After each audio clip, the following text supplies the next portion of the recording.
Actually இது வந்து பார்த்தீங்கன்னா ஒரு 3-in-1 பவுச். என்ன அப்படி 3-in-1 பவுச்னா, இது வந்து பார்த்தீங்கன்னா ஒரு பாக்ஸ் மாதிரியே அதோட வடிவமைப்பு. அப்படியே உங்களுக்கு க்ளோஸ் இதில் காட்டுறேன். ஸோ நிறைய பேர் வந்து கேட்டிருந்தீங்க கால்குலேட்டர் பாக்ஸஸ் இந்த மாதிரி ரீஸ்டாக் எடுத்தாச்சா. நீங்கள் பாருங்கள், சூப்பராக ஒரு எம்போஸ் பண்ண மாதிரியான ஒரு box. But it's not a box, இது அழகான ஒரு பவுச்.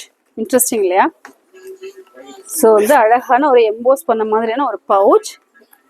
உள்ள பாருங்க என்னென்ன டிவிஷன் உங்களுக்கு கொடுத்துருப்பாங்கன்னு. வா, இன்ட்ரெஸ்டிங்ப்பா. ஸோ இங்கே ஒரு ஜிப், இங்கே தனியாக ஒரு டிவிஷன், இங்கே டிவிஷன் வச்சுக்கலாம். ஆல்சோ இங்கே கால்குலேட்டர் இருக்கும். இன்ட்ரெஸ்டிங் இல்லையா? ஸோ இதை விட ஒரு பவுச்சில் என்ன கலெக்ஷன்ஸ் வேணும். ஸோ இது வந்து பார்த்தீங்கன்னா உங்களுக்கு அழகான ஒரு ஃப்ரோசன் தீம். அண்ட் இது வந்து பார்த்தீங்கன்னா ஸ்பைடர்மேன் தீம். ஸோ பாய்ஸ் கேர்ள்ஸ்ன்னு சொல்லிட்டு எல்லா வகையான தீம் கலெக்ஷன்ஸுமே நம்ம சமயபுரம் நியூஸ் எல்லாம் சூப்பர் ஸ்டோரில் ஒரு 3-in-1 பவுச்சுன்னே சொல்லலாம். அவ்வளோ இன்ட்ரெஸ்டிங் கலெக்ஷன்ஸ் எல்லாமே நம்ம பட்ஜெட்ல.